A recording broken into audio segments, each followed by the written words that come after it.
O que é a verdadeira Igreja de Cristo?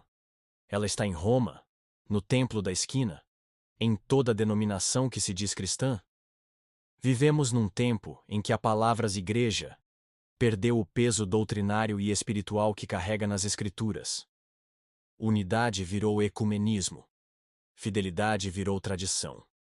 E muitos, hoje, chamam de igreja o que a Bíblia chama de sinagoga de Satanás. No capítulo 25 da Confissão de Fé de Westminster, os reformadores respondem com clareza, coragem e convicção. O que é a igreja? Onde ela está? E quem ousa usurpar seu trono? A confissão começa no alto. A Igreja Católica ou Universal, que é invisível, consiste no número total de eleitos. A Igreja invisível não está limitada a uma denominação, nem cabe num prédio. Ela é o corpo espiritual de todos os que foram, são e serão salvos em Cristo. Ela é a noiva do Cordeiro. Não aparece num cadastro, não se mede por estatísticas. É composta pelos eleitos, e somente pelos eleitos. É por isso que nem todos os membros de igrejas visíveis são parte da igreja verdadeira. E alguns que estão fora da comunhão visível podem muito bem fazer parte do corpo de Cristo. Mas Deus não nos chamou para viver sozinhos, sem comunhão. Por isso, a confissão fala também da igreja visível.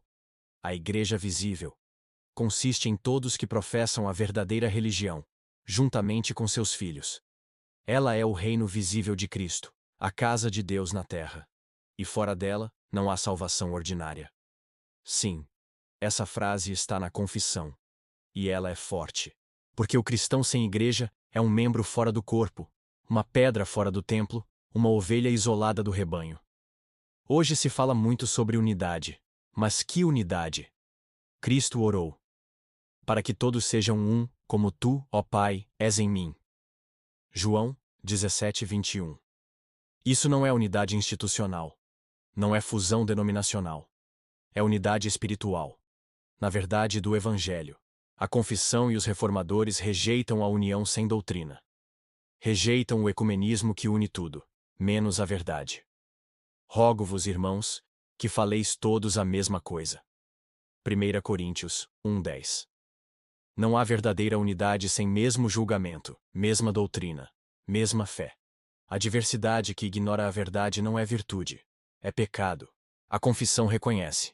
Igrejas visíveis são mais ou menos puras, conforme sua doutrina e prática. Isso significa que nem toda igreja é verdadeira, e nem toda verdadeira igreja é saudável. Algumas estão tão corrompidas que deixaram de ser igrejas, tornaram-se sinagogas de Satanás. Quando a Escritura é atacada nos púlpitos, quando os seminários ensinam heresias, quando a ceia do Senhor é profanada e o Evangelho é distorcido. Não é só um problema institucional. É uma questão de salvação. Muitos hoje dizem: não existe igreja perfeita.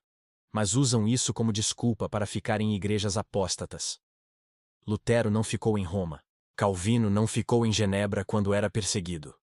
2.000 ministros presbiterianos foram expulsos em 1662 por recusarem se submeter a Carlos II. Fidelidade custa caro. Mas permanecer em falsas igrejas, por conforto ou tradição, é pecado. A confissão encerra com uma declaração ousada. Não há qualquer cabeça da igreja, exceto o Senhor Jesus Cristo. O Papa de Roma é o Anticristo. Isso mesmo, o Anticristo.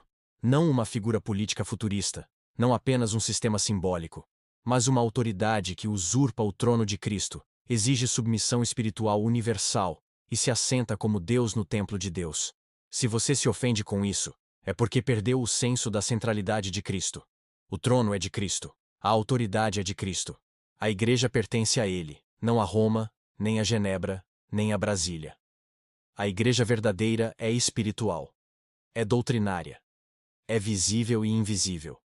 É imperfeita, mas viva. É uma só. Unida pela fé comum, pelo batismo no Espírito, pela fidelidade à palavra. Unidade não se constrói com fusões políticas, mas com doutrina pura, disciplina santa e adoração verdadeira. A igreja que Cristo ama é a que ouve sua voz e segue. A verdade sobre a igreja precisa ser restaurada. Inscreva-se no canal e acompanhe os próximos vídeos. Cristo é o único cabeça. A Igreja é sua noiva. E Roma continua sendo a grande prostituta da idolatria.